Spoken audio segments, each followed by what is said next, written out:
thank y'all, and well, actually, I think I'll be swinging back.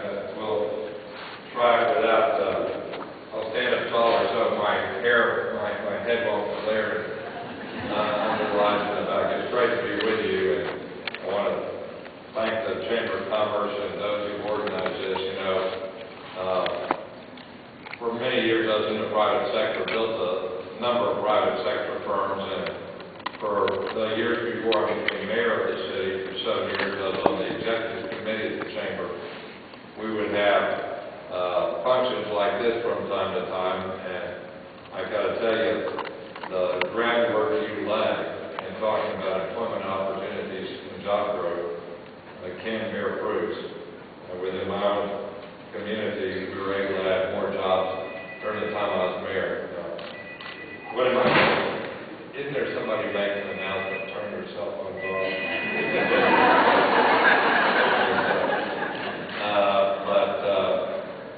We were able to add more jobs to 37 states combined. And unlike the career politicians who take credit for, quote, creating, close quote, every job that the businesses create, I know that the politicians don't do that. The people in the private sector did what I do to hire people. I thought what I'd do is share some thoughts on 3 different issues. I hope you don't mind if I don't give a political talk, because I don't do politics that much. I believe that people ought to be executives, ought to do service and not try to get elected all the time, and people can judge them on the results. And the 3 things that I'd like to focus on are the prospects in this region and statewide in the energy business. I'd like to talk a little bit about what's happening in payroll taxes by the state government and the state of Texas. And then the third about workforce and how critical that is, and the steps that local communities and the state need to be taking to prepare for the future and global economy where we cannot stand still. Now, energy, I've been in the energy business and doing energy policy or in the energy business, or working for energy firms for 34 years. And I'll tell you, Texas could be, with strong leadership, in a good and even better position in both traditional energy business and new energy business. Although this particular county is not so blessed with the hydrocarbons as places in the Anadarko Basin and the Permian Basin, for all the regions in West Texas and Oklahoma, we are still on top of the great natural gas resource. And I think you're going to see, as we've seen, some of the shale plays have moved to the west, and the new technologies in horizontal drilling and advanced completions that I was talking about many years ago when I was Deputy Secretary of Energy.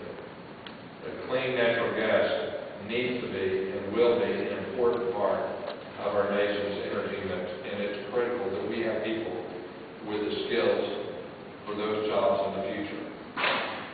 The whole world would envy the natural gas resource that we have domestically within our country.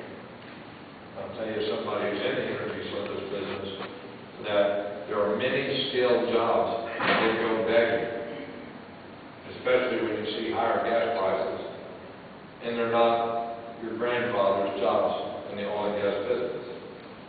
To work on a wireline unit or pressure pumping unit, you need keyboard skills. You need to fill out the detailed reports and manuals that are being updated all the time.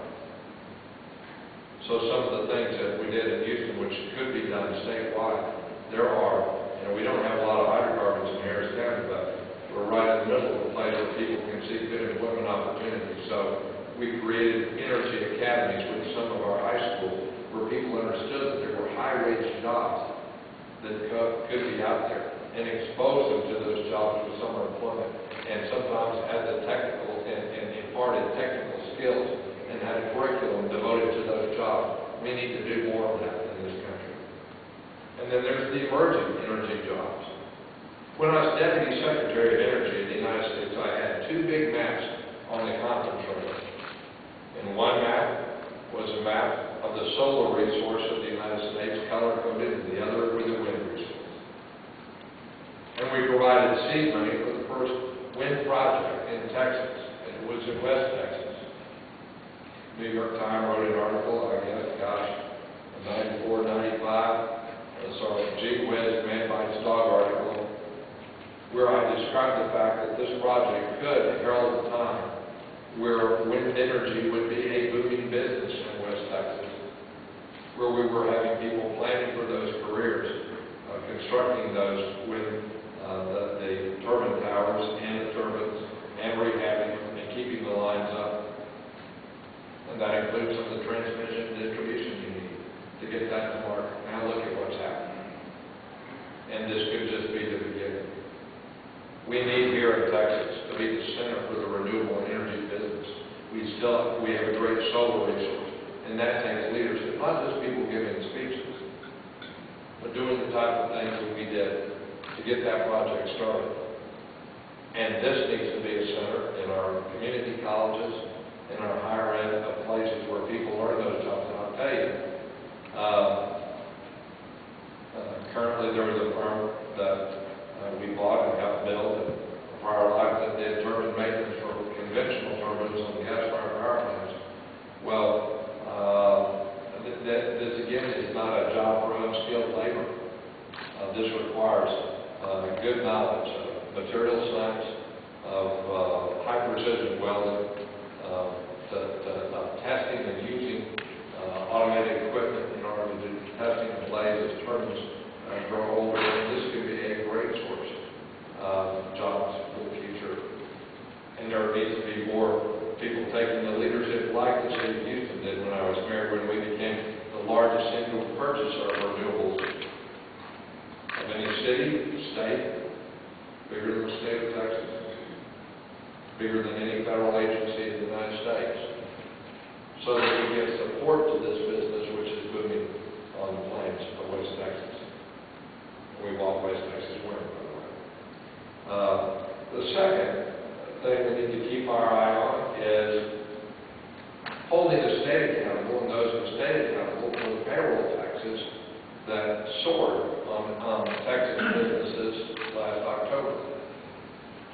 You notice in the formula that those funds go to play 4 different taxes, but all of them could be used to shore up the state unemployment insurance trust fund. Now that trust fund has, over the course of the last year or so, borrowed $2.1 billion from the federal government as part of the stimulus funds, and it almost doubled the payroll taxes. This was the tax on employment of businesses in our state through a tax increase in October. How did that occur? Why did that occur? Because normally one would plan a fund where you built up surpluses when times were relatively better, so that when times were worse, you had some surpluses you could draw on, so you wouldn't raise taxes on employment during the time that you were in recession. In general, I call that, if it was a business, I'd call that just bad planning. But there's one change that I think would help all state businesses in the way we do. And that is that part of the funds that are in the payroll taxes paid by small business, one of the 4 components was a new tax put on in 2005. And that tax has been used, 161 million of that tax has been used to create a fund. It's called the Enterprise Fund, where particular companies get individual subsidies. And I don't know about you, but I think there's a lot of potential for abuse where